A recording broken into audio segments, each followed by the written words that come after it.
Bonjour à tous, dernier épisode de Demain nous appartient.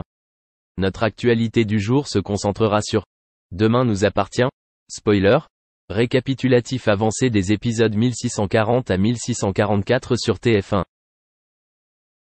Dans les nouveaux épisodes de Demain nous appartient, en continu du lundi 11 mars au vendredi 15 mars 2024 sur TF1, Lisa, Naïma Rodrigue, scène prend à Victoire, Solène Hébert, pour avoir de nombreuses qualifications.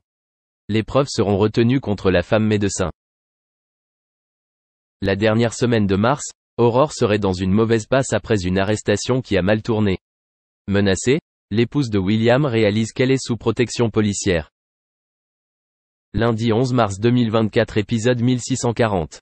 Nord, Sahel de Figueiredo, et Marianne, Luce Mouchel, font la découverte en fouillant les affaires de l'or. Mona essaie de chasser les vers du nez de Nathan. Un geste entre Martin et Myriam alerte Raphaël. Mardi 12 mars 2024 épisode 1641. Aurore, Julie de Bazac, fait pression sur un suspect pendant que se termine le calvaire de Jordan. Les étoiles se dirigent vers Nathan. Adeline, Aurore Streich, qui cache depuis longtemps un secret, est obsédée par Roxane. Mercredi 13 mars 2024 épisode 1642. Grâce à Audrey, Damien, Adrien Robe, découvre la vérité sur Charles, Roberto Calvet. Mona a sauvé la vie de Nathan. Sarah, 5e roue. Jeudi 14 mars 2024 épisode 1643. Amoureux, Nathan a tiré la carte malchanceuse. Chloé, Ingrid Chauvin, fait face à son examen d'infirmière. Pour le bien d'un patient, Swazik doit surmonter un traumatisme psychologique. Vendredi 15 mars 2024 épisode 1644. La police intervient dans la vie privée de Nathan, Adair Gabelet. Violette, Salomé Benita, s'interroge sur sa relation avec Jordan, Maxime l'élu. Vanessa, Victoire d'Auxerre, demande bruyamment à Georges de revenir. Merci d'avoir regardé et à la prochaine vidéo. N'oubliez pas de vous abonner à notre chaîne. En attendant, dites-nous ce que vous en pensez dans la section commentaires ci-dessous. C'est ça.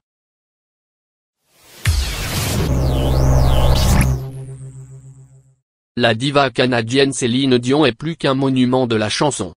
C'est aussi une grande star de mode. Alors que la chanteuse de renom est au plus mal, cumulant les soucis de santé, l'artiste est apparue sur les plateformes de partage dans un style méconnaissable en cuir. Céline Dion a beau être très peu présente ces temps-ci, elle reste toujours l'artiste francophone la plus connue et reconnue à l'échelle mondiale. Il faut dire que cela fait longtemps qu'elle a commencé sa carrière. La Québécoise a connu son premier succès en 1980 avec Ce n'était qu'un rêve, à l'âge de 12 ans seulement. La France fait sa rencontre 3 ans plus tard sur le plateau de Michel Drucker, où elle chante d'amour ou d'amitié. Pour ce qui est de sa reconnaissance internationale, il faut attendre 1988. Céline Dion représente la Suisse à l'Eurovision. Elle remporte le prestigieux concours avec son tube Ne partez pas sans moi. Suivant les conseils de son manager et Marie-Renée Angélil, elle perfectionne son anglais et commence à devenir une célébrité en Amérique du Nord.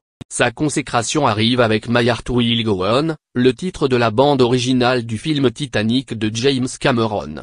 Malgré sa présence internationale, Céline Dion continue de se produire en France, et d'enregistrer dans la langue de Molière.